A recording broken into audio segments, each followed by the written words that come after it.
मैं हूं निगम और आप सभी का बहुत बहुत स्वागत है हमारे YouTube चैनल पे। तो दोस्तों, आज के इस वीडियो में हम लोग होम टैब को बहुत ही बेहतरीन ढंग से पढ़ने वाले हैं। हम होम टैब के सभी ग्रुप, सभी टूल्स को बहुत बढ़िया ढंग से पढ़ने वाले हैं। तो चलिए वीडियो को स्टार्ट करते हैं। दोस्तों, होम टैब में आपको keyboard, font, paragraph, styles, editing ये ग्रुप देखने को नजर आता है। तो हम लोग आज कीबोर्ड ग्रुप को शुरू करते हैं। कीबोर्ड में आपको 4 टूल मिलते हैं: paste, cut, copy, format, filter. चलिए बारी से देखते हैं। फॉर एग्जांपल मैं यहाँ पर लिखता हूँ what is video editing. For example मैं यहाँ पर लिख रहा हूँ। अब मुझे थोड़ा-सा पैराग्राफ चाहिए, तो यहाँ पर आपको लिखिए प्रैक्टिस के लिए लैंड और ऐसे करिए, एंटर मारिए। ये हो गया। अगर मैं इस पैराग्राफ को यहाँ ना रख करके कहीं और रखना चाहता हूँ, फॉर एग्जांपल मैं यहाँ रखना चाहता हूँ, तो मैं क्या करूँगा, इसे कट करूँगा। ये हट गया और मैं यहाँ पे इसको पेस्ट करना चाहता हूँ, तो मैं यहाँ क्लिक करूँगा और यहाँ इसे पेस्ट कर दूँगा। ठीक है दोस्तों? उसके बाद आपको मिलता है कॉपी। अब कॉपी में अगर फॉर एग्जांपल मैं इसी चीज़ को यहाँ पर भी रखना चाहता हूँ और यहाँ पर भी रखना चाहता हूँ, तो मैं इसे कॉपी करूँगा और यहाँ ला करके इसे पेस्ट कर दूँगा। कंट्रोल सी से कॉपी होता है और कंट्रोल वी से पेस्ट होता है और कंट्रोल एक से कट होता है। ठीक है। अब मिलता है आपको फॉर्मेट पेंटर। फॉर एग्जांपल मैं यहाँ इसे बोल्ड कर देता हूँ और इसका जो फ़ॉन्ट स्टाइल है उसे मैं चेंज कर देता हूँ और इसके साइज़ को बढ़ा देता हूँ और यहाँ से इसमें कुछ कलर, फॉर एग्जांपल मैं ये वाला कलर अप्लाई किया। अब मैं ये सेम फॉर्मेटिंग इस वाले पे अप्लाई करना चाहता हूँ। So what will I do? Simply मैं इसमें से कहीं पर भी थोड़ा सेलेक्ट करूंगा और इसे फॉर्मेट पेंटर पे क्लिक करूंगा। याद रहे, अगर सिंगल क्लिक करते हैं तो आप एक बार फॉर्मेट पेंटर को यूज कर सकते हैं, लेकिन डबल क्लिक करते हैं तो आप जहां चाहे, है ना, जितनी बार चाहे वहां क्लिक करके आप अप्लाई कर सकते हैं। तो मैं सिंपली अब जैसे ही इसको सेलेक्ट करूंगा तो you can see same formatting apply हो चुका है।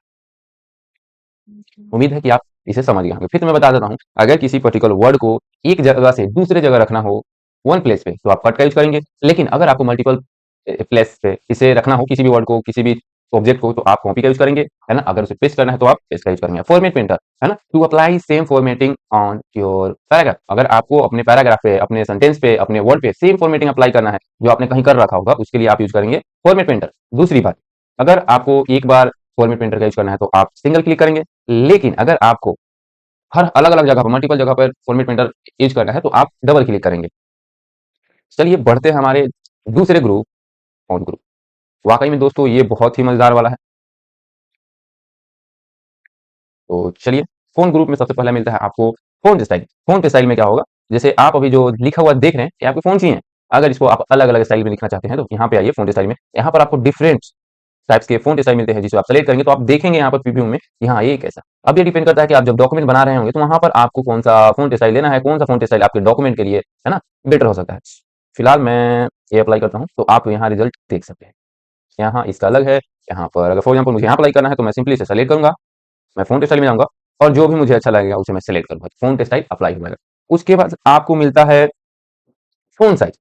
अगर आपको किसी भी पैराग्राफ, किसी भी सेंटेंस का फ़ॉन्ट साइज़ बढ़ाना है तो आप यहाँ आइए, आप यहाँ पर मैनुअली भी कर सकते हैं। फॉर एग्ज़ाम्पल हमें यहाँ पर 20 करना है या 19 करना है, मैं 19 करूँगा और जैसे एंटर मारूँगा तो यहाँ जो फ़ॉन्ट साइज़ है वो बढ़ गया। आप यहाँ पर मैक्सिमम 72 कर सकते हैं और मिनिमम में आप 8 तक आपको इस ड्रॉप डाउन लिस्ट में देखने को नज़र आता है। ये देख रहे हैं? कितना बड़ा। अब इसी में आपको मिलता है इंक्रीज़ फ़ॉन्ट साइज़ और डिक्रीज़ फ़ॉन्ट। अगर आप इस पे क्लिक करते हैं तो फ़ॉन्ट का जो साइज़ है वो इंक्रीज़ होगा, बट आप अगर इस पे क्लिक करते हैं तो यहाँ से आप फ़ॉन्ट साइज़ को डिक्रीज़ कर सकते हैं, यहाँ से आप इंक्रीज़ करेंगे और यहाँ से डिक्रीज़ करेंगे। उसके बाद आपको देखने को मिलता है केस, आपका केस नहीं, इसका केस। अब केस में बेसिकली आपको यहाँ पर sentence case, lower case, upper case, apply each word, toggle case नज़र आता है। अगर मैं लोअर केस करता हूँ तो जो भी लेटर्स है वो सबके सब छोटे हो जाएंगे। अगर मैं अपर केस करता हूँ तो जो भी लेटर्स थे वो बड़े हो जाएंगे। अगर मैं कैपिटलाइज ईच वर्ड करता हूँ तो जो फर्स्ट वर्ड का जो लेटर है वो बड़ा होगा, बाकी सब छोटा होगा। जैसे कि आप देख सकते हैं, बड़ा है, सब छोटे हैं, बड़े हैं, सब छोटे हैं। टॉगल केस में कुछ आपको इस तरह नजर आता है, जहां पर आप देख रहे हैं कि छोटे हैं, बड़े हैं, छोटे हैं, बड़े हैं। लेकिन सेंटेंस केस क्या होता है, जैसे कि हम जो एक सेंटेंस लिखते हैं तो फर्स्ट लेटर कैपिटल होता है, बाकी सब क्या होता है आपका स्मॉल होता है। तो सेम कुछ आपको यहाँ पर नजर आता है। अब आपको मिलता है बोल्ड। अब बोल्ड क्या होता है, अगर फॉर एग्जाम्पल आप यहाँ पर ये डॉक्यूमेंट क्रिएट कर रहे हैं, ठीक है, मैं यहाँ पर कुछ लिख देता हूँ फटाफट हमारी। अगर आपने लिख रखा है यहाँ पर कि व्हाट इज वीडियो एडिटिंग, ठीक है, ये अच्छी बात है ना। लेकिन अगर ये आपका मेन पॉइंट है, की पॉइंट है, तो आपको इसे बोल्ड करना पड़ेगा, अदरवाइज आपको सब सेम लगेगा। आप देखिए ये अलग लग रहा है कि हाँ, ये चीजें थोड़ी सी अलग है, ये मेरा की पॉइंट है। नहीं तो आप ऐसे समझिए कि किसी भी वर्ड को, किसी भी सेंटेंस को थोड़ा सा ठीकर बनाना हो तो हम बोल्ड का यूज करते हैं। जो कि आप इन दोनों में देख सकते हैं कि सेव आपका किस तरह नजर आ रहा है, बाकी सब कैसे नजर आ रहे हैं। चलिए, अब है ये रहा आपका इटैलिक। इटैलिक क्या होता है, जैसे कि अगर आपको ये जो सेंटेंस मैंने लिख रखा है इसे आपको ना थोड़ा तिरछा करना, टिल्ड करना हो, तो हम इटैलिक का यूज करते हैं। अब आप देख सकते हैं कि इनमें और इनमें क्या अंतर है। ठीक है, अब आपको मिलता है अंडरलाइन। अंडरलाइन में आपको अलग अलग जो डिफरेंट टाइप्स के अंडरलाइन वो देखने को मिलता है। यहाँ से आप कलर वगैरह भी चेंज कर सकते हैं। फॉर एग्जाम्पल, मुझे यहाँ से लेकर यहाँ तक अंडरलाइन करना है, तो सबसे पहले मैं सेलेक्ट करूंगा और अंडरलाइन पे जैसे क्लिक करूंगा तो आप देखेंगे कि जो आपने जो सेलेक्ट करा था उसके नीचे है ना एक लाइनिंग आ रही है, जो कि आप लोग कॉपी में भी अगर करते हैं अंडरलाइन तो उसे समझ सकते हैं। आप यहीं से यहाँ इसके स्टाइल को भी चूज कर सकते हैं कि डबल है, आपको थोड़ा सा थिक चाहिए, डैश चाहिए, है ना, डॉट चाहिए, क्या चाहिए आप यहाँ से सेलेक्ट कर सकते हैं। यहाँ अंडरलाइन कलर्स में आपको अलग अलग कलर्स के ऑप्शन मिलते हैं जहां से आप सेलेक्ट कर सकते हैं। फॉर एग्जाम्पल मुझे पर्पल चाहिए तो मैं पर्पल सेलेक्ट करूंगा, तो जो भी बॉर्डर का यानी अंडरलाइन का जो कलर होगा वो आप क्या हो जाएगा, पर्पल हो जाएगा। अब मिलता है स्ट्राइक थ्रू। फॉर एग्जाम्पल अगर मुझे ये गलत नजर आ रहा है तो इसे मैं स्ट्राइक थ्रू अप्लाई करना चाहता हूँ, यानी कि इसे बी से क्या करना चाहता हूँ, काटना चाहता हूँ, तो मैं इस पे सिंपली क्लिक करूंगा तो अब आप देख रहे हैं कि इतना दूर आपको काटा नजर आ रहा है। यानी कि जब हम लोग प्रूफिंग करते हैं तो अगर आपको कुछ गलत नजर आ रहा है, अगर उसे काटना है तो एमएस वर्ड में फीचर है भैया कि आप स्ट्राइक थ्रू का यूज करके उसे काट सकते हैं। फॉर एग्जाम्पल अगर आपको यहाँ की इस क्लिक को काटना है तो सिंपली आप क्लिक को सेलेक्ट करो और यहाँ से जाके apply. Now you can see कि अब स्ट्राइक थ्रू अप्लाई हो चुका है। अब आपको मिलते हैं सबस्क्रिप्ट और सुपरस्क्रिप्ट। अब ये बहुत आसान है। सिंपली अगर मैं यहाँ पर एक नया डॉक्यूमेंट लेता हूँ और मैं अगर यहाँ पर लिखता हूँ CO2 और नीचे लिखता हूँ ए प्लस बी का होल स्क्वायर। अब आप देखेंगे कि ये CO2 इस तरह नहीं लिखा जाता है, ना ही ए प्लस बी का होल स्क्वायर ऐसे लिखा जाता है। कैसे किया जाता है, तो सिंपली आप ये जो 2 है ये नीचे रहता है, तो इसको हम लोग कैसे करेंगे, सिंपली इसे सेलेक्ट करेंगे और जैसे ही हम सब स्क्रिप्ट अप्लाई करते हैं तो अब जो आपका CO2 है वो कुछ इस तरह नजर आ रहा है। अब ऐसा ही है, तो किसी भी वर्ड को किसी भी लेटर को नीचे भेजना हो आपको, है ना, बेस में, तो आप सबस्क्रिप्ट अप्लाई करते हैं। वहीं अगर आपको इसे ऊपर भेजना हो, जैसे ए प्लस बी का होल स्क्वायर करना है, तो इसे सेलेक्ट करूंगा और सुपर अप्लाई करूंगा। तो भैया सब से नीचे और सुपर से ऊपर। Now you can see subscript और सुपरस्क्रिप्ट। तो उम्मीद है आप समझ गए होंगे। अब आता है फ़ॉन्ट इफेक्ट। आपको यहाँ पर टेक्स्ट इफेक्ट दिखते हैं, जो कि आप जैसे अगर सिंपली मैं यहाँ पर थोड़ा सा कुछ लिख देता हूँ कि व्हाट इज वीडियो एडिटिंग। अब जैसे ही आप इसको सेलेक्ट करके यहाँ जाते हैं तो यहाँ पर अलग अलग आपको इफेक्ट दिखते हैं, है ना। यहाँ से इसका आउटलाइन जो भी आप चेंज कर सकते हैं, शेड वगैरह इफेक्ट अप्लाई कर सकते हैं। तो ये जो चीज़ें हैं हम लोग इंसर्ट टैब के वर्ड आर्ट वाले सेक्शन में बहुत ही ढंग से पढ़ने वाले हैं। तो चलिए आगे बढ़ते हैं। अब उसके बाद मिलता है हाईलाइट। हाईलाइट मतलब जो चीज़ें हम करते हैं, फॉर एग्जाम्पल मुझे इसे हाईलाइट करना है तो मैं सेलेक्ट करूंगा, हाईलाइट में जाऊंगा, यहाँ से कलर जो भी आपको कलर से करना हो सेलेक्ट करिए, क्लिक करिए, हाईलाइट हट गया। अब है फ़ॉन्ट कलर। फ़ॉन्ट कलर में अभी इस जो फ़ॉन्ट है इसका जो स्टाइल है वो है ग्रीन। अब मैं इसे करना चाहता हूँ ब्लैक, तो मैं इसे सेलेक्ट करूंगा, फ़ॉन्ट कलर में जाऊंगा और यहाँ से अपने ज़रूरत के अकॉर्डिंग कोई भी एक फ़ॉन्ट कलर सेलेक्ट करूंगा। तो फ़ॉन्ट कलर अगर चेंज करना है तो सिंपली आप उस सेंटेंस को सेलेक्ट करिए, उसके बाद फ़ॉन्ट कलर में जाइए और यहाँ से कलर चेंज कर दीजिए। अब आपको लास्ट में नज़र आता है clear all formatting. Clear all formatting मतलब यही है कि जो कुछ भी आपने यहाँ पर अप्लाई कर रखा था, फ़ॉन्ट पे, टेक्स्ट पे इफ़ेक्ट अप्लाई कर रखे थे, आप फॉर्मेट लगा रखे थे, उसे आप इरेज़ करना चाहते हैं, तो आप डायरेक्ट इस पे क्लिक करिए। नाउ यू कैन सी जितने भी इफ़ेक्ट्स मैंने लगा के रखे थे, जितने भी फॉर्मेट्स लगा के रखे थे, सब के सब क्या हो गए हैं, क्लियर हो गए हैं। याद रखिए अगर आपने डॉक्यूमेंट में है ना किसी एक सेंटेंस पे हाइलाइट करके रखे हैं तो वो इरेज़ नहीं होगा, वो क्लियर नहीं होगा। उसके लिए आपको हाइलाइट में जा करके उसे सेलेक्ट करके नो कलर करना पड़ेगा। हमने फ़ॉन्ट भी कंप्लीट कर लिया। अब हम लोग आगे बढ़ते हैं पैराग्राफ में। पैराग्राफ में अगर मान के चलिए आप कोई लिस्ट बना रहे होंगे, फॉर एग्जांपल मैं लिस्ट बना रहा हूँ कि important things about video editing. अब मुझे ना यहाँ पर एक लिस्ट बनाना है तो मुझे बुलेट्स होते हैं, तो बुलेट्स आपको सिंबल्स में दिखने को नजर आते हैं, ये सब आपको बुलेट्स है। जैसे फॉर एग्जांपल मैं इसे अप्लाई करता हूँ, लिखता हूँ कि क्रिएटिविटी। अगर वीडियो एडिटिंग करना है तो क्रिएटिविटी होनी चाहिए। आपकी जो विजुअलाइजेशन जो होता है,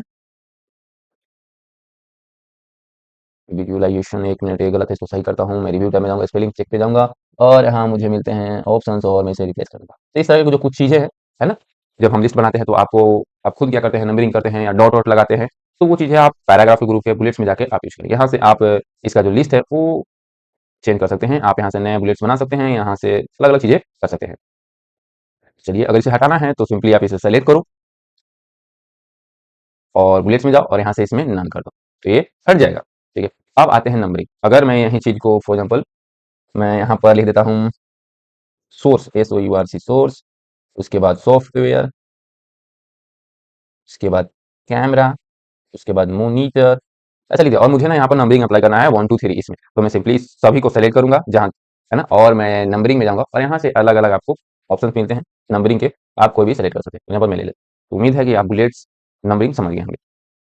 उसके बाद ये समझ लेते हैं अलाइनमेंट में लेफ्ट, सेंटर और राइट और जस्टिफाई, इसे समझते हैं। लेफ्ट मीन्स अगर आप कुछ लिख रहे होंगे तो वो उसका जो अलाइनमेंट होगा वो इधर होगा। फॉर एग्जाम्पल मैं यहाँ से लिख रहा हूँ LEFT, तो इसका जो अलाइनमेंट हो लेफ्ट है, लेकिन अगर आपको बीच से लिखना हो तो उसका जो अलाइनमेंट हो तो सेंटर करना पड़ेगा। जैसे अगर मैं सेंटर करता हूँ, अब आप देख रहे हैं कि अब जो कुछ भी आप लिख रहे हो कहाँ हो रहा है, सेंटर में। अगर वही चीज आपको इधर करना हो, है ना, राइट में, तो आपका जो भी अलाइनमेंट है वो कहाँ होना चाहिए, राइट में। आप देख पा रहे हैं कि आप किधर से लिख रहे हैं। अगर इधर से लिखना है तो लेफ्ट रहना चाहिए, बीच से लिखना है तो सेंटर, अगर इधर से लिखना है तो राइट होना चाहिए। अब है जस्टिफाई। जस्टिफाई क्या होता है, सिंपली अगर आप यहाँ ध्यान देंगे तो इधर का मार्जिन तो बराबर है बट इधर का मार्जिन नहीं बराबर है। तो इसके लिए आप क्या कर सकते हैं, सिंपली सभी को सेलेक्ट करिए और यहाँ पर जैसे ही जस्टिफाई करेंगे, नाउ यू कैन सी दोनों तरफ के जो मार्जिन है वो इक्वल हो गए हैं। मैंने इतना का करा था, अब आप देख सकते हैं कि दोनों तरफ का जो मार्जिन है वो इक्वल हो गया है। तो अगर आपको दोनों मतलब अपने सेंटेंस में, है ना, दोनों तरफ का जो मार्जिन है वो इक्वल करना है तो हमें क्या करना होगा, उसे जस्टिफाई करना होगा, कंट्रोल प्लस जैसे।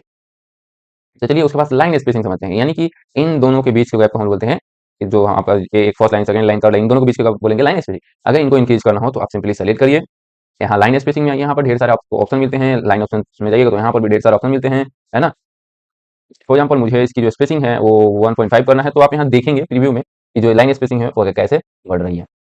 तो अब लाइन की स्पेसिंग अगर आपको बढ़ाना है तो आप होम टैब के पैराग्राफ में ग्रुप में जाएंगे और यहाँ पे जो लाइन स्पेसिंग वाला है उस पर आप सेलेक्ट करेंगे। तो यहाँ पर आपको ढेर सारे ऑप्शंस मिलते हैं, है ना, कि कितना आपको करना है, उसे सेलेक्ट करिए और अप्लाई करिए। चलते हैं, अब है हमें मिलता है शेडिंग। शेडिंग क्या होता है, फॉर एग्जाम्पल मैं चाहता हूँ कि ये जो सेंटेंस मेरा लिखा हुआ है इसके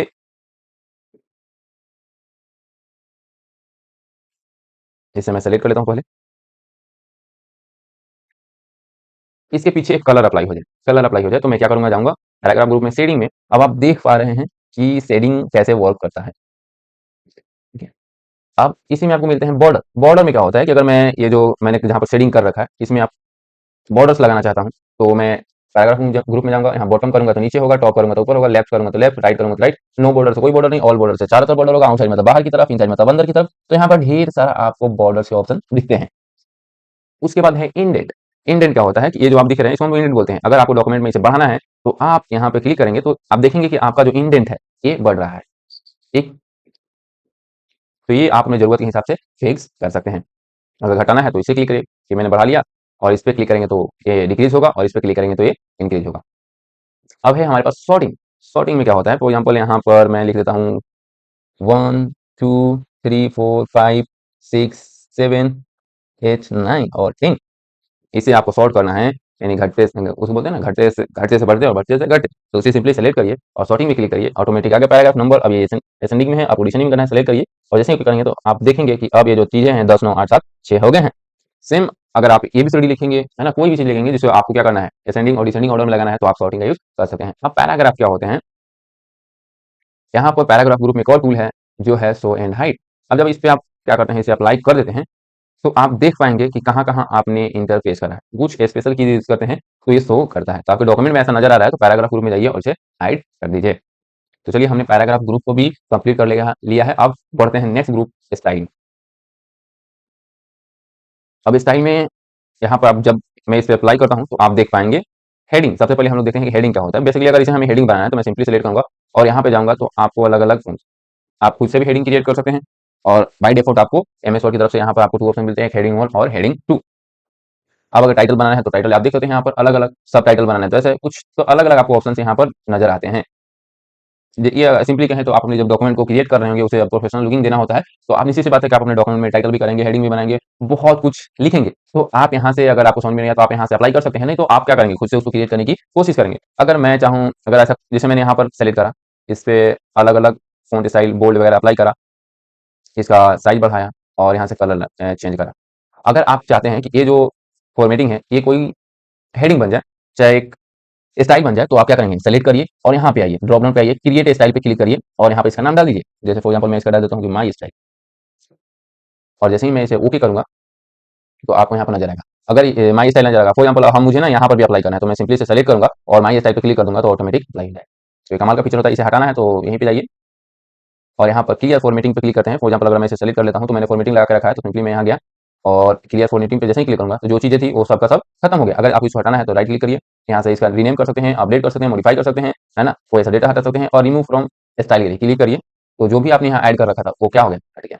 अब है फाइंड, रिप्लेस और सेलेक्ट। बहुत ही आसान चीज़ है फाइंड। अगर आपको इसमें कुछ खोजना है तो सिंपली आप फाइंड पे क्लिक करो, यहाँ पर लिखो। जैसे फॉर एग्जाम्पल मैं यहाँ पर वीडियो लिख रहा हूँ, तो आप देख पाएंगे कि जहाँ-जहाँ भी वीडियो है सबका सब क्या हो रहा है, हाइलाइट हो रहा है। तो कुछ चीज़ें आपको खोजना है तो आप यहाँ सिंपली होम टैब के एडिटिंग ग्रुप में जाइए, फाइंड पे क्लिक करिए और यहाँ से सर्च कर लीजिए। अब है रिप्लेस। अब मैं चाहता हूँ कि ये जो वीडियो है ये सब का सब क्या हो जाए, ऑडियो से रिप्लेस हो जाए। तो सिंपली मैं फाइंड वर्ड में वीडियो लिखूंगा, रिप्लेस विद ऑडियो लिखूंगा। और अगर एक को करना है तो आप रिप्लेस करो और सभी को करना है रिप्लेस ऑल करो और पर्टिकुलर करना है तो फॉर एग्जाम्पल मैं ना फाइंड करता हूँ तो फर्स्ट मिला, अब मुझे इसे रिप्लेस करना है तो मैं रिप्लेस करूंगा। इसे मुझे रिप्लेस नहीं करना है, मुझे आगे इसको रिप्लेस करना है तो मैं करूंगा। तो आप देख पा रहे हैं कि किस तरह चीजें वर्क करती है। तो रिप्लेस करना हो यानी किसी पर्टिकुलर वर्ड को किसी पर्टिकुलर वर्ड से, तो आप रिप्लेस कर सकते हैं। सेलेक्ट, सभी को करना है तो सेलेक्ट ऑल करो। यहाँ पर आपको मिलता है सेलेक्ट ऑब्जेक्ट्स। अगर मान के चलो कि आपने अपने डॉक्यूमेंट में कोई सेव इमेज वगैरह इंसर्ट कर रखा है तो ऑब्जेक्ट आएंगे। जैसे फॉर एग्जाम्पल ये मैंने क्लिक करा, ओके, अब मुझे ऑब्जेक्ट को सेलेक्ट करना है तो सिंपली मैं यहाँ जाऊंगा, सेलेक्ट ऑब्जेक्ट पे क्लिक करूंगा। तो अब मैं जो भी सेलेक्ट करूंगा वो ऑब्जेक्ट ही सेलेक्ट होगा, है ना। पूरे को करना है तो सेलेक्ट ऑल और किसी ऑब्जेक्ट को सेलेक्ट करना है तो सेलेक्ट ऑब्जेक्ट करिए, तो ऑटोमेटिक वो आपका वर्क करेगा। अब है select all text with similar formatting. For example आप क्या करते हैं, यहां पर भी आप एक बार ध्यान से देखिएगा, यहां इसे मैं सेलेक्ट कर लेता हूं। एक मिनट, एक मिनट, सबसे पहले मैं इसे सेलेक्ट कर लेता हूं और यहां पर मैं एक फॉर्मेटिंग अप्लाई कर देता हूं। मैंने इसका फोन चेंज कर दिया, यहाँ से इसको मैंने कलर भी चेंज कर दिया, ओके, बोल्ड बोल्ड छोड़ देता हूँ। अब यही फॉर्मेटिंग मैं यहाँ पे अप्लाई कर देना, ठीक है, और यही फॉर्मेटिंग मैं यहाँ पर भी अप्लाई कर रहा हूँ। एक मिनट, फॉर एग्जाम्पल इसको ले लेता हूँ पहले, ठीक है। ओ सॉरी यार, ठीक है। अब आप देखिएगा इन तीनों पे क्या है, सेम फॉर्मेटिंग है, इन तीनों पे सेम फॉर्मेटिंग है। अब जैसे ही मैं यहाँ जाऊँगा और जैसे ही मैं select all text with similar formatting पर क्लिक करूँगा, एक मिनट, सॉरी, एक मिनट, एक मिनट, एक मिनट, पहले इसको मैंने थोड़ा सेलेक्ट करना पड़ेगा। अब जैसे ही मैं यहाँ पर जाकर select text with similar formatting करता हूँ तो जो भी फॉर्मेटिंग होगा सेम है, वो चीज़ें सेलेक्ट हो जाएंगी। और सिलेक्शन पेन, अगर यहाँ पर आपने कुछ चीज़ें लगा रखी है, पिक्चर्स वगैरह लगा रखी है, तो उसे आपको सेलेक्ट करना पड़ता है। तो आप यहाँ से सिलेक्शन पेन को इंसर्ट तो ओपन करके। तो यही रहा आज का होम टाइप का वीडियो। उम्मीद करता हूँ कि आपको ये वीडियो अच्छी लगी होगी और मैं आपको प्रॉमिस करता हूँ कि अगली बार अगर इस पे बनता है तो और कमाल से बनाने की कोशिश करूँगा। तब तक के लिए वीडियो देखते रहिए और खुश रहिए, मस्त रहिए। मिलते हैं नेक्स्ट वीडियो में। धन्यवाद।